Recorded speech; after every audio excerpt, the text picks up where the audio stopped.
Hi there, and welcome to the Homestead Education Podcast. Do you have a homestead, farm, or just dream of a rural life? This is a show to help you and your kids grow your own food and grow as a person. I'm your host, Kody Hanner. I'm a homesteader, homeschool mama 6, and small town enthusiast. I was raised by an old school rancher and blessed by the grace of God to have been exposed to so much of what rural life has to offer. Join me every week to talk about homesteading, homeschooling, and growth with a homestead education. Hi, everyone. Welcome to the Homestead Education. I'm so excited today. I have Paola Brown she is the creator and author of Teach Me Health and Homeopathy. Hi. Hey, I'm so excited to be here. You become a regular friend during the conference circuit. It's been fun to see you. Yeah, so we met at a homeschool conference, and we have just been, every time we meet up, we're so excited to talk because we have so many of the same ideas on how to teach and what we want our kids to learn. So, I want to go into everything that you do, but tell me a little bit about just what Teach Me Health and Homeopathy is, and we'll kind of go from there. Yeah, so Teach Me Health and Homeopathy is my destination after a long history, probably kind of how you feel about your homesteading curriculum. It's like your conclusion after a long breakup with you big ag. For me it was big pharma, right? I actually was raised very naturally. We were immigrants from Brazil, so my mom brought with her a little homeopathy kit because we didn't have insurance, and so she was like, we got to make do, which ended up, little did we know, ended up being like the best thing ever for us because I was very healthy and I really didn't see doctors growing up. I had no antibiotics. I had amazing gut health, all that good stuff. But then I got married, and I like to say I was built to be a nun because I developed a lot of UTIs. And yes, super fun. And those I are no took fun. no, not fun. I took many rounds of antibiotics and ultimately found myself just covered with autoimmune disease. I had interstitial cystitis, which was horrible. It was like light your bladder on fire, turn it inside out, and put it out with a track shoe. That's what it felt like every day for 7 years. It was horrific. And then I also had dermographia, which is like dump a bucket of fire ants on my body. Every time I moved, it would just cause tons of itching. And then I also had celiac disease. And so that was kind of my journey into or out of, you see, at the time when I had the UTIs, I thought like, oh, one round of antibiotic is fine. It's not like I'm on a long-term medication. To me, I thought like we're just using this one antibiotic because it's necessary and needed. But really what I should have done is sought out alternative ways to cure the problem so that I wouldn't have compromised my gut. And so, I have kind of this crazy story, Kody, where I was super sick with interstitial cystitis. I'm sitting in my doctor's office, and she's like, okay, we've diagnosed you with this. And I was like, okay, what are the treatments? And she was like, well, we can give you this blue pill. And I was like, and she's like, it'll turn your urine blue. And I was like, no big deal. My toilet's already blue. No problem. I can pee in it blue. Right. But then I had this little voice, my mom's voice actually pop in my head. She's like, ask about the side effects. And I was like, wait, tell me about the side effects. And she was like, well, for some women, it might make some or a lot of your hair fall out. And I was like, oh, goodness. Oh, and like Brazilians don't lose hair. We don't do that. I don't think Americans do either. We don't like to.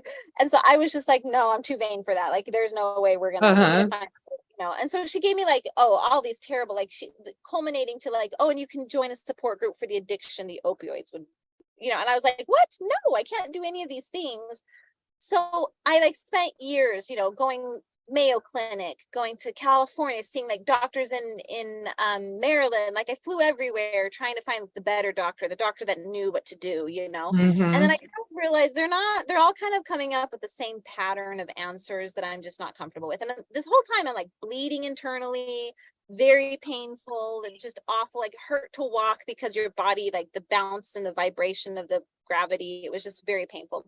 So then I start natural medicine. And I find homeopathy. I work with the homeopath because this is a chronic condition. You should work with the homeopath for a chronic kind of thing. So I get 100% better. And then guess what? 12 years from the time that they prescribed that little blue pill for me, 12 years later, Kody, my mom calls me. She's like, Paola. And I'm like, what? And she's like, have you heard of this drug named Elmeron for bladders? And I was like, yeah, that's the one that I turned down. that they wanted to give me. My mom's like, well, listen to this. People who are taking it for about 15 years are going blind. Oh my goodness. It's drilling holes in their retina. And I would have been on it at that point for 12 years. So your question was, tell me about Teach Me Health and Homeopathy. That was the moment that I was like, we need to teach our kids. Because like, there was no amount of foresight. My mom could be like, hey, when you grow up, if anyone ever tries to give you Elmeron, don't, because it's going to make you blind. Like, we cannot anticipate these things that we don't know yet. But well, and I even find that with myself. Like, I get allergies in the spring, but I get them where I itch everywhere. And so like, you know, my first step is like, oh, I'm going to put some lavender on it, you know, and then my next step, I'm like, yeah, I'm taking every pill I can find in the house because I'm going crazy. And my daughter was like, yeah, I've been having some itchies lately. So I grabbed some lavender and put them in my purse. And I was like, oh, thank you that she's not having that same mindset that I was just raised with, you know? Yes, exactly. And it was just like, what do we need to teach our children? Okay, like it or not, we do not walk out into this world and find health. We don't stumble into health. That's not how it works. Everybody stumbles into disease if you don't know what to say yes to, what to say no to, what to eat, to drink, what to turn down. And that was my goal with this program, was like, okay, first of all, what is true health? What should we expect? And then when we do get sick, because we all do, we all have, you know, nobody's perfect. Last time I checked. We need to know, okay, what are the options when it comes to homeopathy? And homeopathy for the homestead or for the family is the best kept secret. It truly is. It's a workhorse. I love my oils. I love my vitamins, supplements, and herbs, but homeopathy is my workhorse. And I have some wild stories that just take the cake. And it's just amazing. So, okay. Well, I think this leads to a really great question. What is homeopathy? Okay, so homeopathy is a system of medicine developed in the late 1700s by Samuel Hahnemann. So it's not quite as old as herbs. A lot of people think homeopathy is a catch-all for like herbs and home remedies. It's not. It's actually a very specific paradigm within natural medicine. So just like you wouldn't get like acupuncture confused with herbs, homeopathy is its own thing. You've seen it before. You've walked, if you've ever gone to a Whole Foods or a vitamin shop or even a mom and pop health store, you've totally walked past the remedies. You just didn't know what you were looking at. They often look like little chapstick tubes. Like there's blue ones and green ones, like the Boron brand is great, or Alois is another great brand. And inside, like if you shake it, you'll hear like it sounds like a little, you know, shake, like little pellets are inside. You shake it, you can hear the little pellets. So that's what homeopathy is, as far as like recognizing it in the world. But basically, homeopathy follows a few main principles. The first one is the law of like heals like, the law of similars. So in homeopathy, whatever symptoms a substance in its crude form causes you to develop, it will cure those same symptoms in an illness in its homeopathic form. So let me give you an example and it totally makes sense. Right. Okay, Kody, you're in a tiny room chopping a bucket of onions. What symptoms are you going to develop? Watery eyes, burning nose. Right. Okay, now let's get homeopathy pushes us to be really finite with this. What kind of runny nose? Can you describe like the quality of the runny nose? Liquidy. Yeah, liquidy clear. It's not going to be like thick and green. It's not a slug like those, you know. So, right, gross. Okay. And then let's say you're just like, oh my gosh, I'm so miserable. I'm in this like invisible cloud of onion. What are you going to do to feel better? Probably like open a window. Yeah. Walk outside, right? Okay. So you've got kind of those symptoms. And in homeopathy, what makes the symptoms better or worse also matter. We call those modalities. So you have your set of symptoms. Now, let's forget the onion for a minute. Let's say you have allergies and you develop watery eyes, egg white runny nose, and for some odd reason, when you go outside, which is not typical for allergies, usually people feel worse when they go outside, but for some reason, when you go outside into fresh air, you feel a little bit better. Like it kind of clears up a little bit. You would be a really good candidate for taking the homeopathic form of onion, Allium cepa. So whatever symptoms in its crude form it develops, it will cure those symptoms in its homeopathic form. Okay, so here's kind of where it gets really interesting. The second important principle of homeopathy is they say the minimum dose. So what they mean there is you're not actually consuming actual onion. You're not having the herb or the plant. They actually take that, a pharmacy does. And in the United States, homeopathic medicines are legally drugs per the Food, Drug, and Cosmetic Act. So this is done in an FDA inspected facility.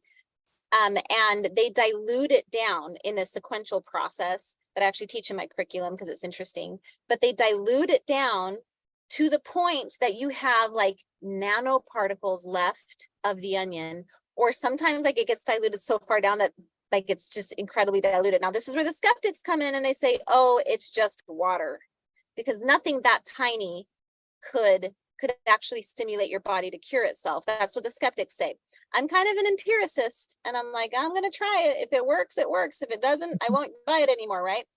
So the way I explain to people, like, because they'll be like, well, how does it work when it's so diluted? And the best way to think of it is, let's say you're sick with the onion symptoms, and because you're sick with an allergies, or you have a cold, right? And you're suffering with it. It's like your immune system is saying, human, I'm so sorry, human. I'm so sorry. We're trying to fix it, but we don't know how. We're just, because your body's wanting to help you. It wants to heal you, but it just doesn't know how.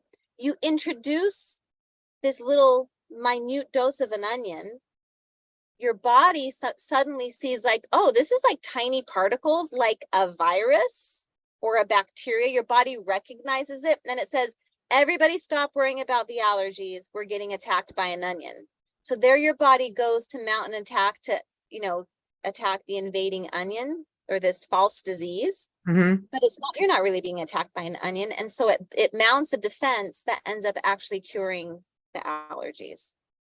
Okay, that makes sense. It's really sophisticated. It's really beautiful. So the key in homeopathy is to really pay attention to the symptoms, whether it's in your animal, whether it's in yourself or your kids, and identify like, what are the top priority symptoms? Like, you could maybe have a sinus infection and your mouth is dry, but really you have like a nail to the head headache. That would take precedence. So you take like an inventory of all the symptoms, the worst ones, take more priority. And then you learn homeopathy by identifying remedies that mimic and match. And then you take that remedy to stimulate the cure. So that's kind of the basic approach to homeopathy. Okay. So to be able to do homeopathy, you have to be able to purchase the homeopathic medications. Yes. Okay. Yeah. And like 99.999% of them are all OTC. So it's not a problem. Okay. That's really interesting. So, I know you mentioned your curriculum. So, and I've said like, what is Teach Me Health and Homeopathy? So you have a curriculum to teach this to kids. Yes. So the goal with my curriculum, it is like the first half of it is really teaching about like our bodies are designed to heal.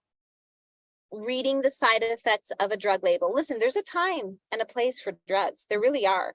I say in life-saving heroic circumstances, I don't want someone to turn down antibiotics if they're seriously ill and their life is in danger, but you should still know about those. So they're learning how to read the side effects of drug labels. Like when I had my post-op infection from my C-section versus maybe when I have a UTI or something. Yeah, that's pretty serious. But, even after your post-op, like your surgery, you could take homeopathic medicines that could help ward off True. Infection, so there is like, the chance, like if you and I knew each other back then, I would be like, okay, take arnica, take staph. I wish we would have, because I probably wouldn't have ended up doing 5 rounds of steroids and gaining all the weight I did. So, oh my gosh, that's terrible. It's so hard. Like, trust me, I wish I had met someone, the person who introduced me to homeopathy, like well before, although I grew up with it. See, that's the sad thing. I grew up with homeopathy. But my mom, when my dad graduated college and got a real job and the immigrant's dream of like, we reached the American dream, she was just like, we have health insurance. She threw out the kit. Yeah. And so that's also the goal of the curriculum, is to help families come back to what was, all of our families had natural medicine, right? At some level, if you go back a few generations, and I'm trying to bring that back because that's where the health is. And I think that's what this whole kind of, we call it the modern homestead movement. We're trying to bring it all back. Yes, that's exactly right. Yeah. Kind of maybe erase what we've done like the last 100 years and start over. Exactly. Yes. And what has brought us to disease. And it's, I love that, like, what I love about homesteaders is that, like, I don't care, like, I can talk to someone who lives in the house in a neighborhood about homeopathy, and they're just like kind of skeptical, not sure, whatever. Like, I'll even help them with a remedy and I'll clear up their sinus infection, and they'll be like, oh, it was probably the vitamin C. But you talk to a homesteader that gives their animal a remedy, and, like, let's say their cow has mastitis or whatever, and you give them the right remedy and that mastitis clears up. Like, what I love about homesteaders and farmers is, like, they will not deny, like, they're like, I see this day in and day out, and what I did changed something.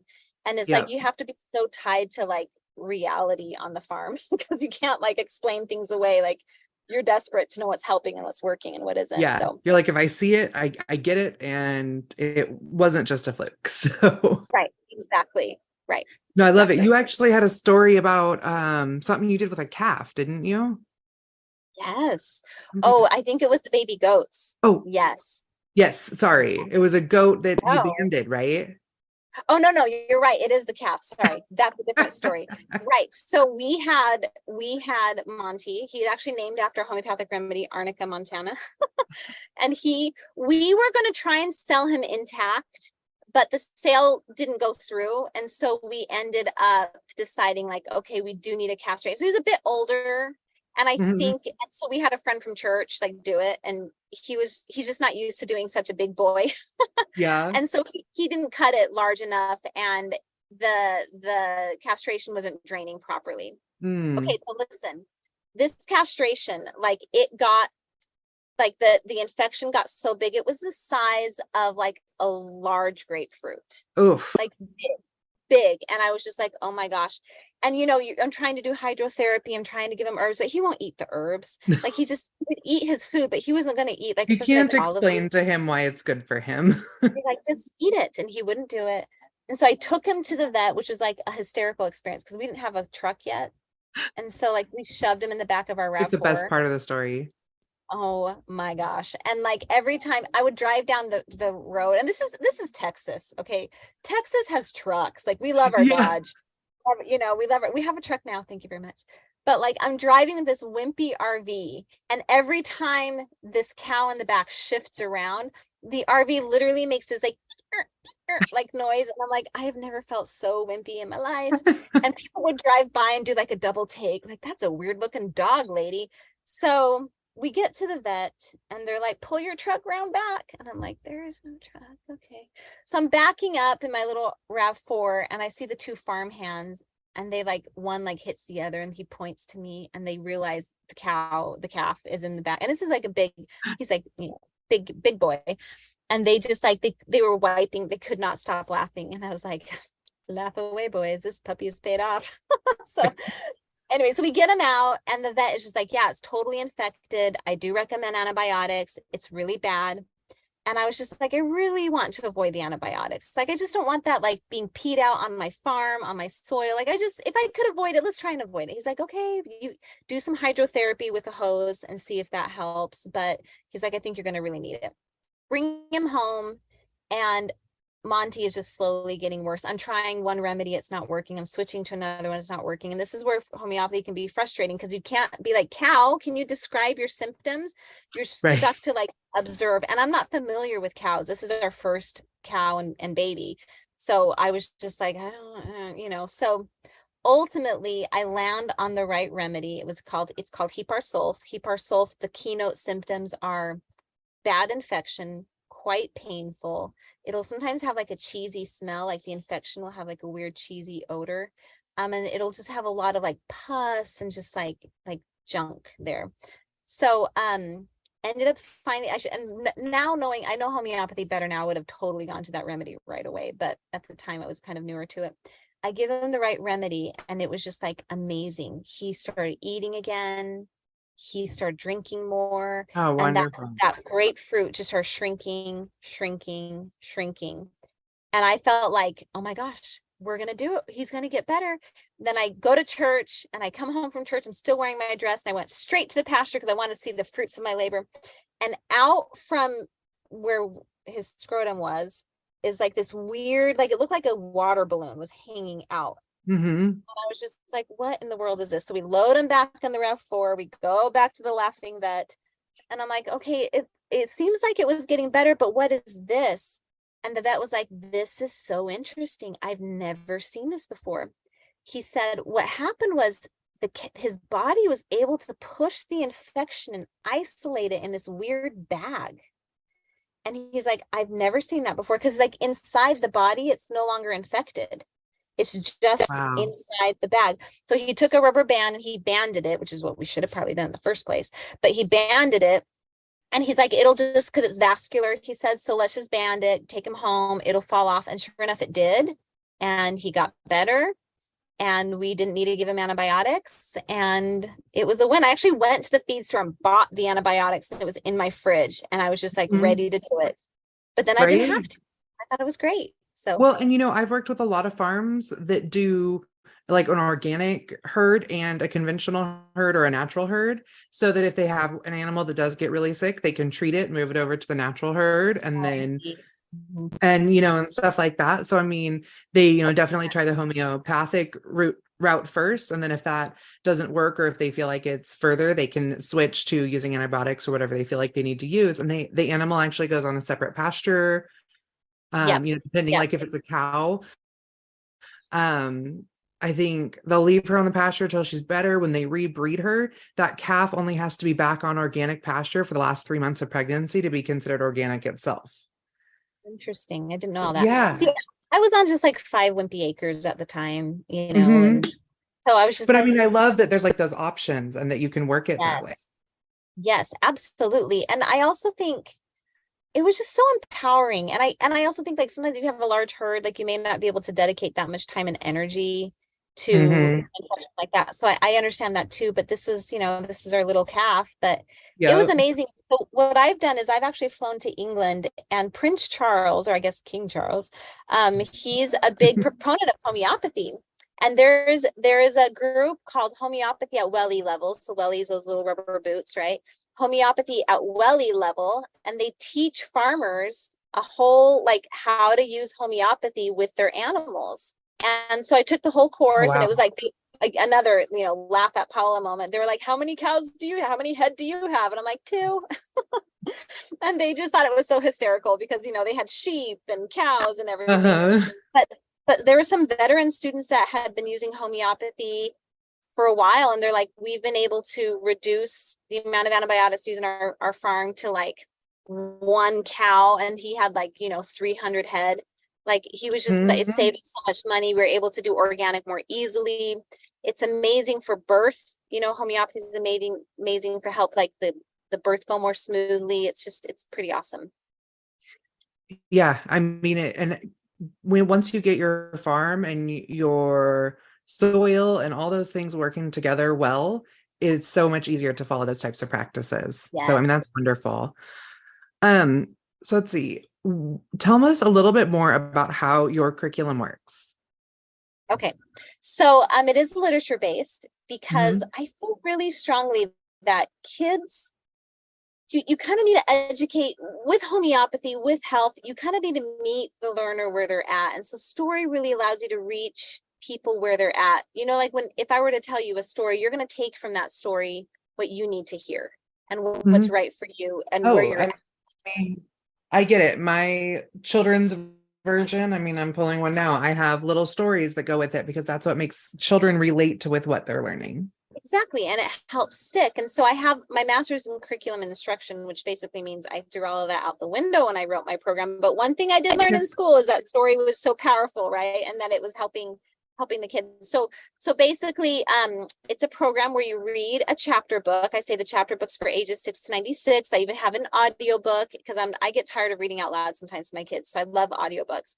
So we have an audiobook version, and you basically teach one lesson a week, and some of the lessons are a read aloud session, and other lessons you might put the book aside and we take you deeper. So it kind of, the teacher's manual tells you when to read a lesson, when to do an assignment or a Mhm. discussion. And so you do one lesson a week, you get it done in a school year. Twice a week, you get it done in a semester. And it's basically a health science curriculum. It's health science with the holistic lens. And then by the end of the program, you're going to know about 19 different homeopathic medicines. And for kids, I decided to teach them around accidents because I felt like accidents were, kids get accidents. They relate to them, they see them, they experience them. So we decided to focus on that. But the medicines have really broad applications beyond just like accidents. So That's great. And I mean, I have to say, by the way, your curriculum is beautiful. I got a chance to peruse it at one of our conferences, and I'm hoping to be able to bring it home for my kids soon, because I just really want them to be able to know how to do all the stuff. It's, and I say that kind of broad, but it's I want my kids to be self-sufficient. I want them to know how to heal themselves naturally, as well as how to heal themselves through medicine, but be able to advocate for themselves when healing through Western medicine. And that's the tricky thing. Like I have a good friend whose daughter graduated from like homeschool high school, and she was like, she had some sort of symptoms. And so mom said, go to the doctor. She's a young adult now. So go to the doctor on your own and just get a diagnosis and come home and tell me what it is. And then we can, we can put our heads together and figure out what to do next. So the girl goes to the doctor, Kody. She comes home and she's like, Mom, and she's like, what? She's like, I don't know what happened. They went in there and I don't even know what I have, but I got a shot and I swallowed a pill. And so my program actually teaches kids, you're in the driver's seat when you're in the doctor's office. Like kids come out of, especially young kids, when you're a young adult, like you come out of the situation where the world was all adults and you had to be respectful to adults, right? And now suddenly you're the adult, and who's in charge in the doctor's office? Is it you? Is it the doctor? You're in charge. Yeah. And then so they do this role-playing assignment where they ask questions. Like, oh, why do you think I need this medication? What are the side effects? Like who, what, where, when, how, like those basic questions. And so this program really is to learn homeopathy, but it's really to learn life skills. Yes. And that's the goal. That's wonderful. So if somebody wanted to get started with homeopathy, where would you send them first? Or what steps do you think they should take? Honestly, I have a 1-hour intro to homeopathy class. It is quick and dirty and awesome. I mean, it's not dirty, but I know what you mean. Yeah. Jump right in there and get your feet wet. And so you go to paolabrown.com/intro, and that's just $20. So it's my first name, And I'll link all this in the show notes. Yeah. Yes. So paolabrown.com/intro. And that is going to be like from soup to nuts, like everything you need to know just to get the basics. So what is homeopathy? How is a medicine made? Why is it so dang safe? Because it's incredibly safe. Why is it so effective? And then how do you like basically take a case? Like, what do you do, Paula? Like Kody, you're going to have like in whatever, a month, whatever, someone's going to come home sick and you're gonna be like, I know this thing is out there called homeopathy, but I don't know what to do. And so that class is going to basically tell you like quick and dirty, this is what I did when I first got started. And you can get a lot, I call it cowboy homeopathy. Like at first you're just kind of like, all right, let's figure it out. Just throw something at it. Yeah. Yeah. And think about it a little bit, figure it out. But yeah, it can be really awesome. And just, again, I want to reiterate this, acute illnesses, the short term, like cold, or a cut, like C-section, that would have been like an acute. That's where you can thrive at home. But anytime you have something chronic, like a gut issue or an autoimmune issue or allergies, you should really work with a homeopath for that. Okay, that's interesting. So how do you find a homeopath? Yeah, I have on my website, you go to paolabrown.com/homie, like HOMIE, like, hey, homie. So I have directories that you can find. Most homeopaths do their consults online via like Skype or Zoom or whatever. My homeopath, for example, lives in Tanzania, Africa. Wow. And amazing. She runs a clinic out there for people that suffer with HIV/AIDS. And so she lives out there with her family, her husband. It's like their ministry, so to speak. And so there's really, really amazing ones from all over the world. So oh, that's awesome. I didn't realize that. I thought you had to like find one local and work with them like your regular doctor. So that's like the dream. I would love to have someone. I mean, I actually have someone nearby that actually services the area. That's the dream. Like if you can find, but I ended up working with her because I didn't know about the local one back when I got started. So, but yeah, it's great. That so happened. Yeah, it's great. Right. So I know that you have somewhere you need to be, so I'm going to go into my favorite question for all my guests. And what does keep growing mean to you? Oh, I love this. What does keep growing mean to me? Okay, well, I feel that health to me and really to everyone is means that like we have the health to bless lives.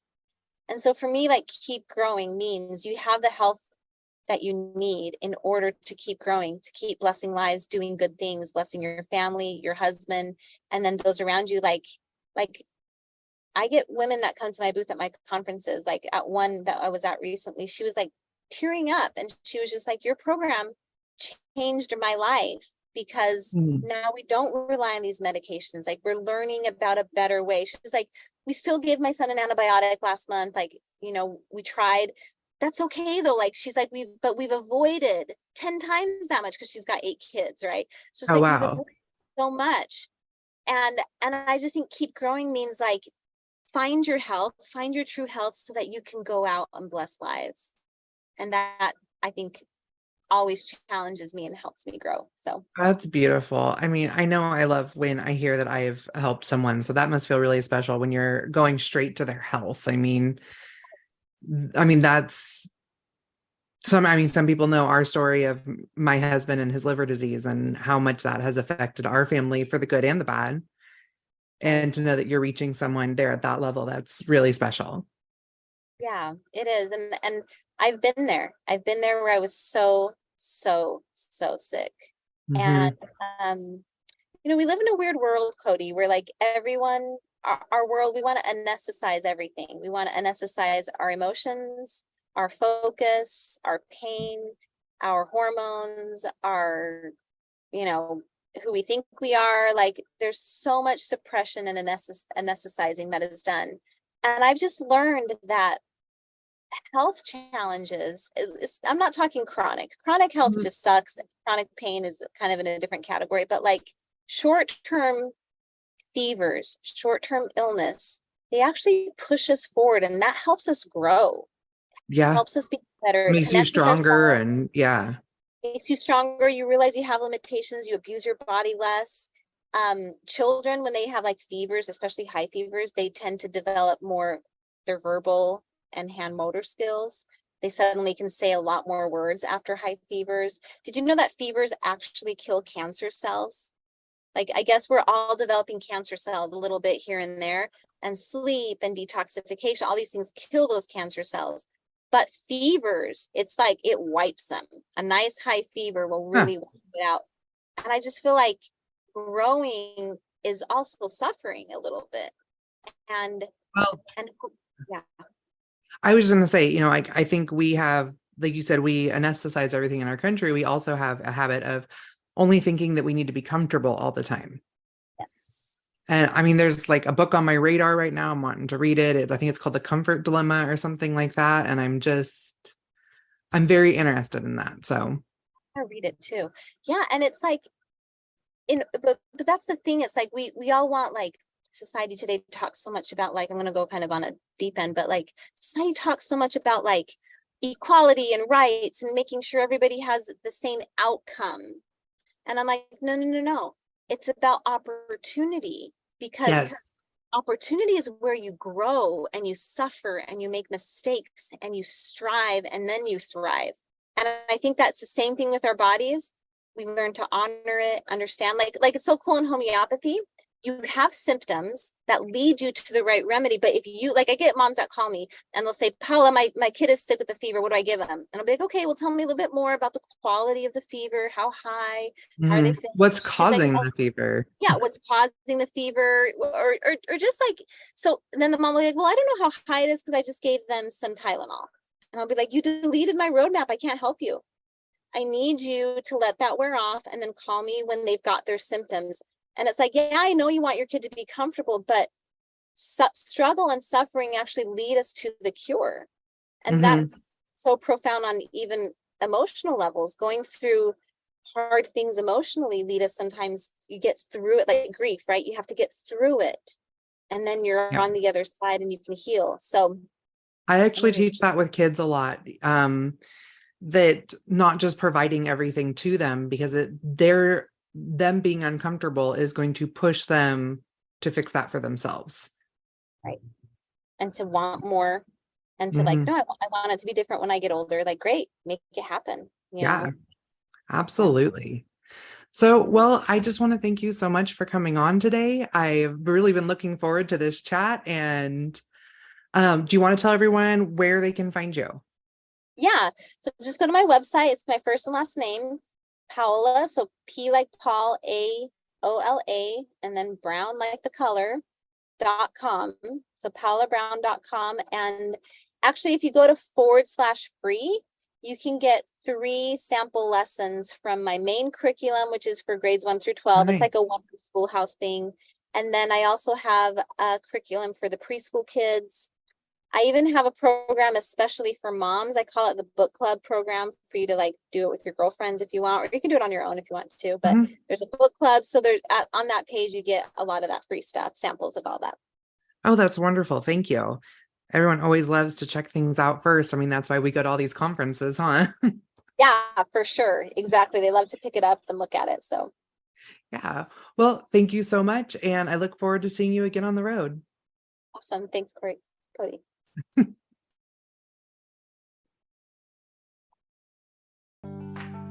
Thank you for joining me today at the Homestead Education, and I hope that I have given you something to think about this week. To help others find me, please comment and leave a review on your favorite podcast player. You can also follow me on Facebook at the Homestead Education and Instagram at Homestead_education. Do you have questions that you would like answered or just want to say hi? Please email me at hello@thehomesteadeducation.com. Until next time, keep growing.